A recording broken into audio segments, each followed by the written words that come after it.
I don't really mind a little front pouch. Like if you don't got love handles, because it's like that's a little character. Like you still get away with your frame. It's still good, but the love handles, it sucks. Dog. Yeah, the front pouch they call that the baller belly. So people don't get like too especially mad you ain't got too like. Good. I never had a 6-pack. I ain't gonna lie to you. I could get a nice 4 though. Word. I get a nice 4-pack. Yeah, I get a 4. It's funny that I blame guys... Jada for that. I actually blame Kiss for that because he said gangsters don't die; they get chubby and move to Miami. So I always thought it was cool to have a little stomach. Yeah, it is his character. His character. I think men are judged differently than women when it comes to putting on weight too.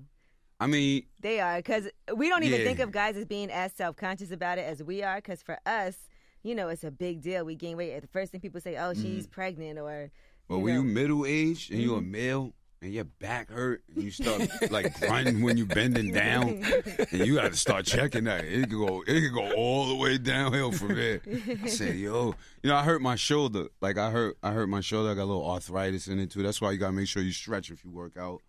I'm missing cartilage, so I stopped working out. Like I just started slacking. Then I really I'm like 3 months later. I'm a middle-aged man. I'm like almost the average citizen if I don't pull it back together. But your diet's still dope, though. Yeah, my diet's dope, but that's what keep me looking regular. When I talk about feeling like a big part of working out is a lot of people like looks definitely, but you want to wake up feeling great. Like, you want to wake up, be at your best, feel great, be thankful to the Creator that you up, and just coming with that good energy because you don't know what the day brings, but. Well, you have a new album out, and I'm like, okay, so... G-Host. Ninth studio album. And life seems like it's really good for you because, obviously, I speak to you. I see you on the gram. You're traveling. Black love thing is happening. Yeah, so I'm like, there's no way he could be thugging on this album. But... I was. I mean, I think I bring balance. Like, you know what I mean? I think as an artist, you always... Sometimes, especially when you become a businessman or you start dabbling into other things, you get older and you get more mature, you think about what you say more. Like when I was young, I was just more free with my art.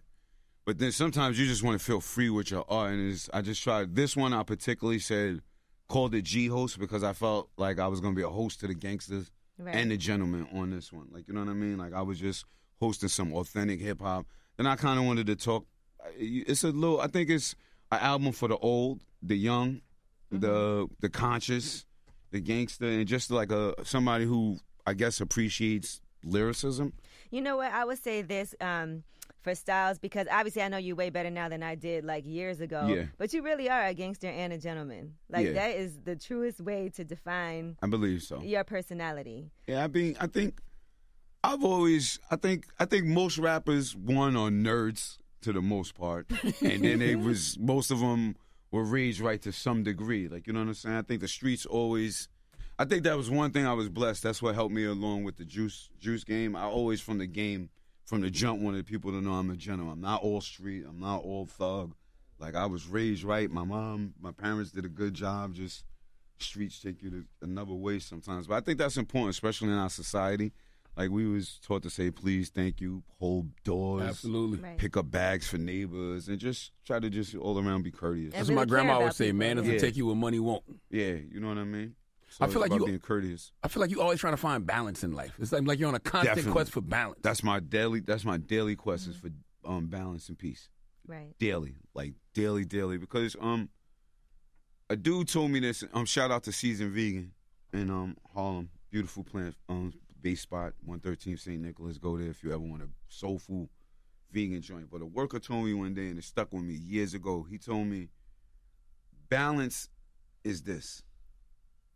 You know what I mean? Balance is never straight. The act of being balanced is when you're balanced, you're straight. So I'm always working on my balance. Like, you know, because I'm not up, I'm not down. And when you think you all the way up, something's going to bring you down. When you think you're all the way down, something's going to bring you up. Right. So I just try to appreciate it both, try to learn how to work with it all on my daily thing. And the day I am balanced, I'm going to spread the message. I'm going to let people know how I got it. You won't hear from me again, most likely. What do you think you're looking for, though? Like, what's the balance you're looking for? I think just a quest to really find out inner peace without really thinking about I'm greedy in a sense. Like I like nice things. I like to spend money. I like to live life fast, but also on the flip side, I like to live life slow and kind of appreciate nature, just the human body, the human mind, energy. Right. But at the same time, I'm a rapper. I like nice things. And I'm a street dude, so I like nice things. So sometimes I think it's hard to do both sometimes, just being honest within for me, within myself, sometimes it's like, all right, oh shit, I want to be a multi-millionaire. Pardon my French. I just want to be a multi-millionaire or get this billion. But then the other part is like, we know we got to feed the community, and that's the most 100%. Important part. So sometimes you got to balance out within yourself. All right, can I make them both work? Can I do both? If not, which one is more important? Like, you know what I'm saying? So I think that's my constant quest, because I really want to, I think my partner over here too, your partner, my partner, and work. I think what we have, and shout out for our brand, just period, as far as Juices for Life, I think what we have is something, for me, it's something that's bigger than any of us and what we're even trying to do. I feel like just later on in the future, it's going to be crazy, and that's like where the new GE for health, because I feel like the one thing where the world needs to go is just kind of look at, what are we doing for people? All right, let's get this bread. That got to be the daily quest, but what are we doing for people? Like, you know what I'm saying? Just a little bit of that from a little bit of everybody, we'd be cool. No, I agree with you, because people will ask me, like, what would you say is one of your biggest achievements? And I would say having to be involved with the Juice Bar in Brooklyn is great, because you get to really see people every single day that are affected by you having something in the community that is benefiting them. Definitely. And making them feel better about just their bodies and the changes that they're making. Beautiful. You know, being healthy. And even, women come in there and they bring their husbands, their boyfriends, their kids, and they're like, yo, I could never get him to eat vegetables before, but now you have this juice bar and he loves coming here. I've seen that happen so many times, and I think it's phenomenal. Beautiful, because like even with E being in it, what she brings to the table with women, like, because what we do is going to require a whole family to be in it, because you want when you feel good, because one, like we said, can't say everybody, but I'm greedy and I definitely love money and like to be involved in business, but you can't enjoy it without family, or you can't enjoy anything without pretty much good health. And then you can't spread, or people don't spread money as much as you can spread good health, and that lasts longer, so it's kind of easier, and you don't, I guess, won't feel as horrible about it and bad, because it's free. It's a free thing to spread something positive. And there's a lot of balance in there when you see the people that come in. Yeah, it's a lot of everybody. It's like a lot of balance. So even that's like overwhelming to be like, wow, I have white people that love me. Cops love us. Cops love me.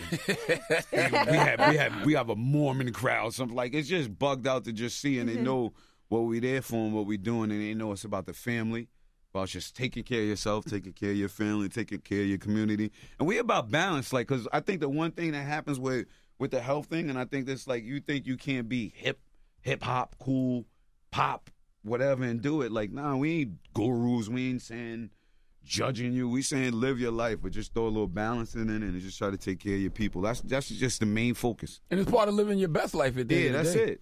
I never thought about it, but I guess plants and like health that's a universal thing that can bring a bunch of people together. Yeah, because like weed's a common denominator, but it's not legal everywhere. Yeah. But like, think about it when you're on your health quest, even if not plants. Like when you start going to therapy, you start meditating, you start going to different churches, you start, I don't do church, but different, things on worship, places to eat. Look at the people you talk to.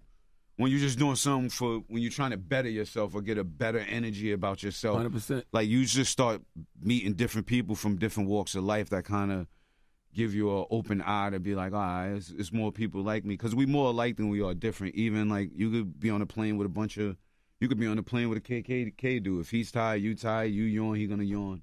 Same energy feel. So it's kind of like, sometimes you got to kind of think about that. And I think that's what we do over at Juices for Life in general.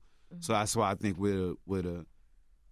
that's where the daily quest for peace and balance comes. Are you still loving going on tour? Because I know, first and foremost, you're always going to be a rapper, an artist. But are you loving still that sometimes, life? Not all the time. Not all the time, because I Oh no! As you get older, I like my bed. I like my bed and I like my toilet. Like it's like I miss my family, my wife, my son, my dog, my remote. Just you know what I mean? Because sometimes when you're on the road and you out a lot, it's a beautiful thing because you get to travel and get new experiences and journey and meet people. Mm-hmm. But there's nothing like your own crib sometimes. Right. It's like just the feeling of just being at home and watching what you want to watch and just being off. But I love to spread the word and travel and journey and get the love from the people from the music. I guess that's what keeps me ticking in all actuality. And you said you miss your wife. I see you guys are doing Black Love. Yes, sir. Shout out to Black Love. Shout out to the OWN network. Mm-hmm. That comes on when next week or something? It debuts? What is that? Yeah, next week. You never seen that series, Black Love? I think it's the second season of it. But it's the second season. Yeah. It's on OWN. It's a really, really dope show. It's about Black Love. Like, Viola Davis was on season 1. What's the twins from WPIX?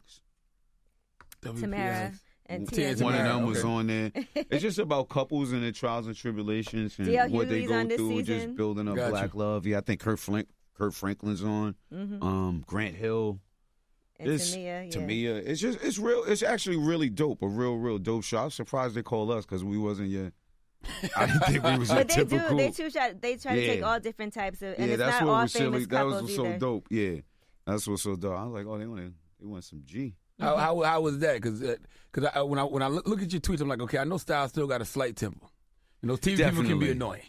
Nah, they was really cool. Okay. I think I watched. You know what was funny? Before they called us, I watched season 1 with my wife. Just out of she's like, the show is on, this dope, and then it came about. So that was kind of crazy. It was like a I think how the show is, it's more to try to help out young Black couples, and I think the producers of the show, shout out to Tommy and Kobe, I think they was focusing in on how Black people, besides Obama, it was like if you're not Obama and there's no such thing as Black love, and I think that was their driving force to make sure they show what's happening in the Black community. So it's a very incredible show. It's really dope. Proud to be on it, and yeah. What about when you wanted to be left alone though? And the cameras was rolling. Nah, it was cool. You know what? It was like therapy. It was like a therapy. It was like a therapy session and a learning thing because it's like you talking to somebody young, they want to know something, and then you kind of got to tell your story too and tell on yourself and be real because you're kind of trying to be informative to the young couples because it's a lot of struggles when you. I'm married, but I don't say everybody has to be married. Mm-hmm. I don't even know who invented marriage, to be honest with you. I know I'm African by nature. I don't think we got married back then. So, but I think it's I got married because my wife wanted to, and I didn't want my son to think he was a bastard growing up. Or he was get with a woman you don't want to marry. It was just certain things and what my pops told me. So I think just being on the show for me was just pretty dope just for, say, hey, it's cool. It's cool to be from the hood and be married. You want to grow old, like when you're in the streets and you young. I don't care what game it is, ball, hustling, music, and all that. You definitely want to do your thing and have your fun, but you don't want to grow old and alone and never have companionship or be used or not, unless you really want to do that. Like unless that's your choice. But like for me, I'm old fashioned. I kind of I'm weird. I don't know if the average person could really deal with me or be able to take my ways and how I'm about. So it's kind of like I've been with this woman I know cares for me genuinely, the jerk part of me, the ignorant part. Like, you know what I mean? If you need somebody to better yourself. I'm somebody who needs somebody to better yourself. 100%. And I'm glad you said that because I was thinking about with this whole Kanye things happening, right? Yeah. They had put this meme was going around about how it's so important. The woman that a man is with is so important to how I can't remember exactly what it said. I'm sure you saw it too. Yeah, I seen the one with Jay and Beyonce, and then you see him and Kim. But it is really vital who you decide to spend the rest of your life with. Definitely. They improve. Definitely, because if I'm not saying you should have married somebody from the hood, but say if it was somebody like a little thing, they might have smacked him and took his phone. You're going to blow this bag. Don't blow the bag. You need a Black woman around him. Yeah, don't blow the bag. Yo, you bugging, bro. You bugging for the kid. Like, you know what I mean? Because, I don't know. That's a whole weird situation, man. Right. That whole situation is kind of just weird.